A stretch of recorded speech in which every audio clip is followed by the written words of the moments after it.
My name is Elle. Mackenzie. Marguerite. Iyomi.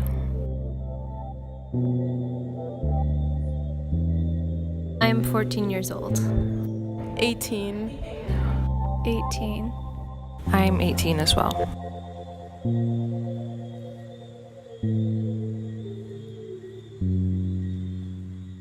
My ethnicity is Asian. I'm white. White. I'm mixed race, but mainly black.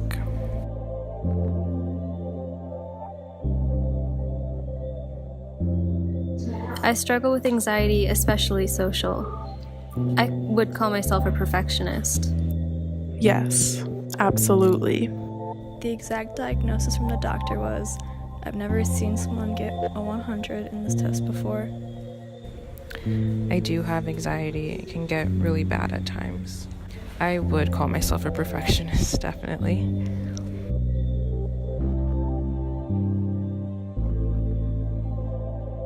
My trichotillomania is probably like a 6. It is manageable, but I'm not in total control of it yet. It isn't out of hand or as bad as it used to be, although even though I'm aware of it, I rarely catch myself before it's too late. Manageable with my short hair, but difficult to monitor once it grows out. I don't think of it as that bad, but it's probably on the larger end of the spectrum, like a 6 when I don't have anything in place to handle it. On a scale of 1 to 10, I'd say a 5. It's not that bad, but I still don't like it either way.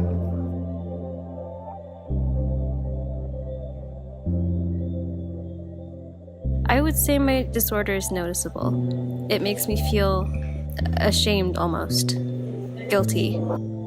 Maybe the results are noticeable, but not why I have them. I typically pull eyelashes the most, so if anything, people notice a lack of them, but not why they're missing. Yeah, it's bad enough that I've never made an attempt to hide it. I would say because I have curly hair, my trichotillomania is not noticeable. It honestly makes me feel embarrassed because it frustrates me a lot.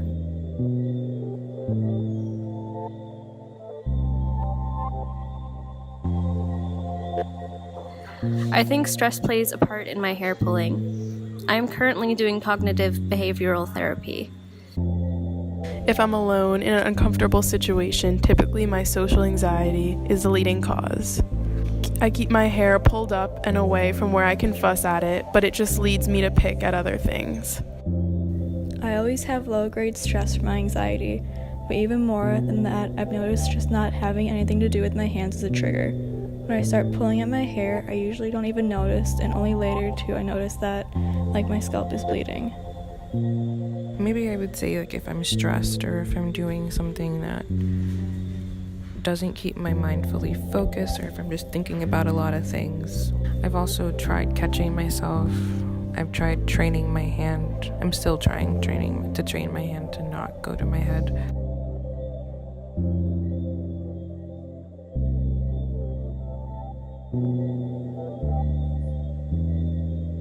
I see most of the hair on my right side missing or shorter because it's growing back. I see a newly developed bald patch on the top left. I don't like it. I wished it was all there and all the same length of my shoulder-length haircut. I used to get my hair thin to help. Now all I do is look at my hair or lashes and think how I wish it were longer and fuller, and feel regret, shame, and remorse knowing it's my own fault. I'm really lucky because I like my haircut.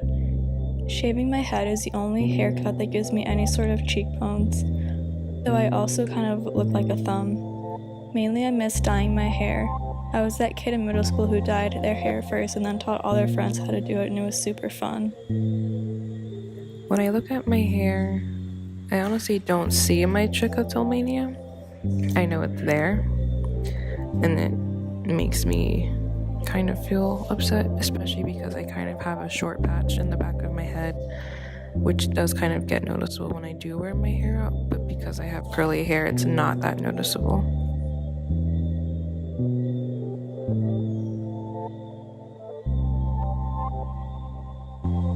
It's not something I feel comfortable discussing just because people won't understand. I'm open about talking about it if it comes up. I would just never purposefully make myself the center of attention. I'm not ashamed or hiding it, but it's not something I'm necessarily proud of either. As previously mentioned, it isn't something I see myself as capable of hiding. That's also part of who I am as a person, which is to say bad at acting normal. I'm also incapable of not bringing up being gay, even in situations where homophobia is present.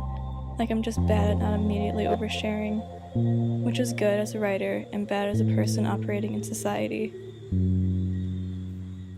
I am open to talking about it because I feel like it's okay that it does happen.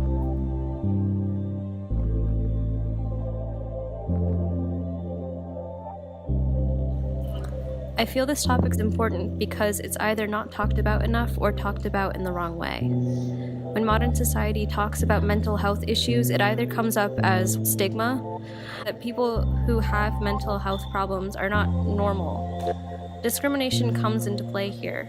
Your mental health does not have to define you. Sure, it's a big part of who you are, but it's not yourself. Or 2, making a poor mental health something almost desirable. Something that you can just say relatable to and never think about again. When people try to use their mental illness as their mood or anything like that, just makes it so much harder for people who are actually trying to reach out for help.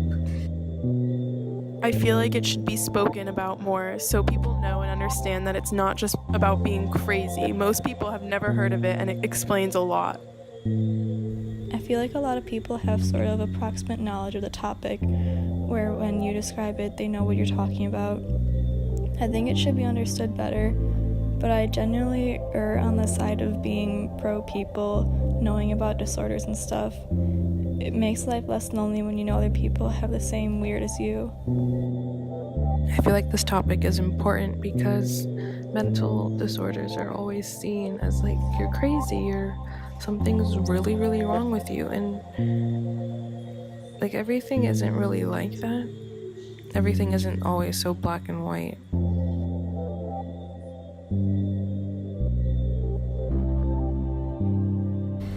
I do have some tips for other people. Ask for help. I know you might think it won't work. Maybe it won't, but maybe it will. Something I would like to put out there: your mental illness does not have to define you. I say have because some people consider it a major thing in their life. Not particularly. Honestly, in my case, I use it as being a look because I'm a fashion nerd, and I found that even the minimum amount of self-acceptance, you can convince people on your signature style. But in terms of coping mechanisms, my most successful one is joking about it. Basically, my rule for everything in life is that no matter how much something sucks, you can tell a funny story about it that brightens someone's day. It is worth it. I would say if someone else is dealing with the same thing I am, to know that it's honestly just okay if you do have it. I've read that you have it for life, but I feel like that's not true because you can always try to fix it.